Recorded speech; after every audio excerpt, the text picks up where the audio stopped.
Let's get salty!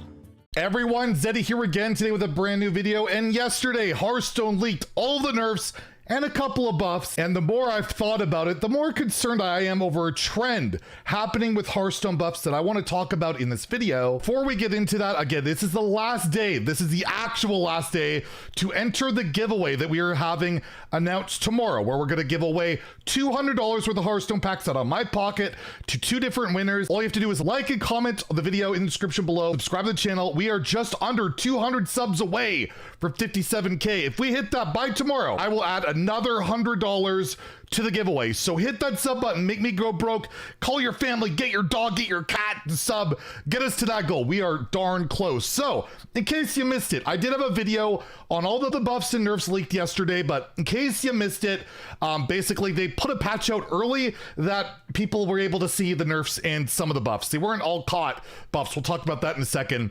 But yes, Vile Library being nerfed, all the Wild Sea cards are being nerfed by the weapon going down to a 3-2, Snowfall Guardian no longer gains stats. It freezes the board, no longer gains stats. It stays a 5-5. Alignment is only affecting the Druid side. And by the way, I've changed my tone already about that. I don't think it's a buff. I had a lot of smarter people explain, you know, they can't alignment twice to lock people out. I'm just thinking more from a Wild perspective, where every time they alignment you in Wild, you die, you're dead. And I do think this card is still going to be problematic in Wild, but Standard, it should be a lot better. And speaking of Wild, Cobalt Illusionist goes to 5 mana, and well, that kills the Death Rattle Rogue deck. And we might talk about later, Wild still going to be in a really rough spot, like Big Priest, same issue.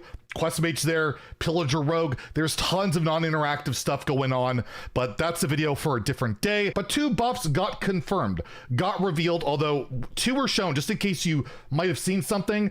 They had shown a nerf to Kael'thas Sinstrider. That's not happening, and From the Depths is not getting buffed, and nor is Hulkius, the legendary, secret legendary for Rogue is getting buffed. So just in case you saw that, those things aren't happening. But what got me concerned, Relic Vault, great. It's going to 2 mana. That's not enough to get Relic DH there, but there's going to be more buffs. These are not all of them, but this is the one that really just why is Edwin Defias Kingpin. This is the card that triggers my like, oh no, we're gonna go down this road again, where Blizzard is buffing a really good card. Although Rogue is not amazing right now, this is one of the better cards that Rogue has access to. And rather than buffing a card that has seen like no play, nothing like that, they buff an already good card to a point where it's probably going to be problematic. And this was even asked to Aleko, who talked about the nerfs on Twitter. Why is the second highest win rate deck in the Masters Tour getting a buff with Edwin while everything else is getting a nerf? So Masters Tour is going on this weekend, and one of the best performing decks out there is a Rogue variant that runs Edwin, and it's getting buffed. And Aleko responded, this patch needed to be locked in before any Master Tour matches were played or any Master Tours lists were posted. Seeing the results now, I think it's reasonable to be nervous about buffs to the class.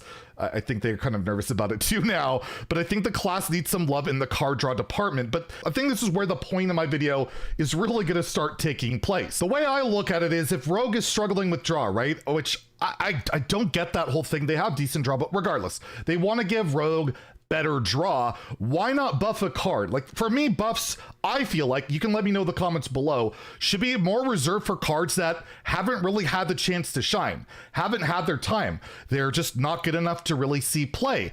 And why not buff a card like the recently released Double Cross? If you're going to buff a card, and this card's good, it sees play in Wild, at least in the big Rogue, but Double Cross, if you really wanted to buff a draw card, why not make this draw 3 cards? Even though I think that's ridiculous, I wouldn't do it, but at least it's a different card that helps out a different archetype, Secret Rogue, which has not really taken off. You can even look at Silverleaf Poison. You could make this 1 mana instead, where after your hero attacks, draw a card. However, this did see play a little bit in Weapon Rogue back in the day, so you could make that argument. We still have Sprint in the game, 6 mana draw 4, and at the point in Hearthstone right now, I honestly, you could just buff this to 5. I think that could be reasonable. But to me, buffing a card that's already like a powerhouse, and not only that, it's not just card draw, right? Like, if they want to give Rogue better draw, that's fine, but like, you're making a minion cheaper that not only can combo cheaper, become a bigger threat. Kind of reminds me of a 6 mana Snowfall Guardian away, giant threat, but it kind of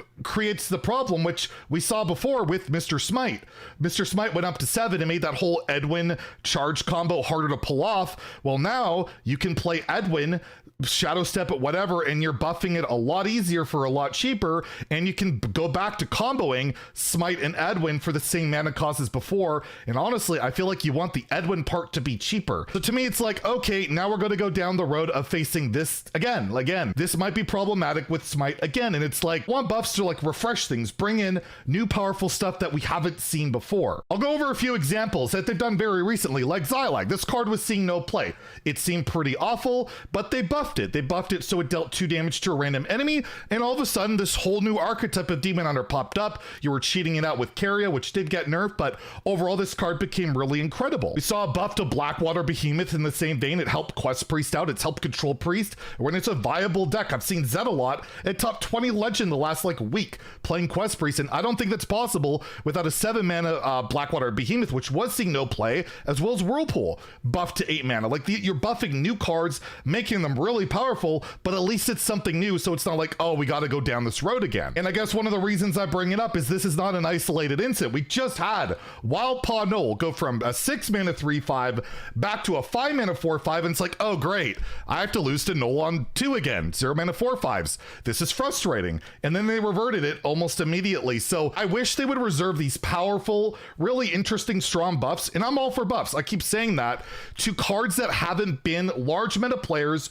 or aren't already really good card. Another recent example of this was Harpoon Gun. It was the best card in Big Beast Hunter, got its mana cheat buffed from 2 to 3, and then all of a sudden Beast Hunter's like tier 1, and I got a lot of complaints about Harpoon Gun, about how you play Harpoon Gun on 3, you hit the Hydralodon on 4, it's pretty ridiculous. But it is an example of one that's also paid off, where that archetype has thrived, and I enjoy playing it. I think it's really fun, and this deck is just kind of broken and put into every single archetype. So again, it was a card that didn't have its biggest time to shine, but it was very powerful. Or again, as Edwin has already flourished, is already a good card.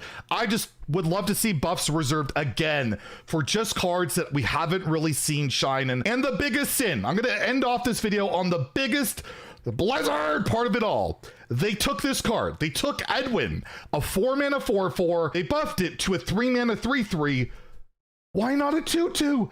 Old Edwin was a 3 mana 2/2. The flavor was right there, and they missed it. Would it really have hurt to go, you know, come on, it's flavor. It's really just not a big deal, but you gotta say, why not a 3 mana 2/2? Come on.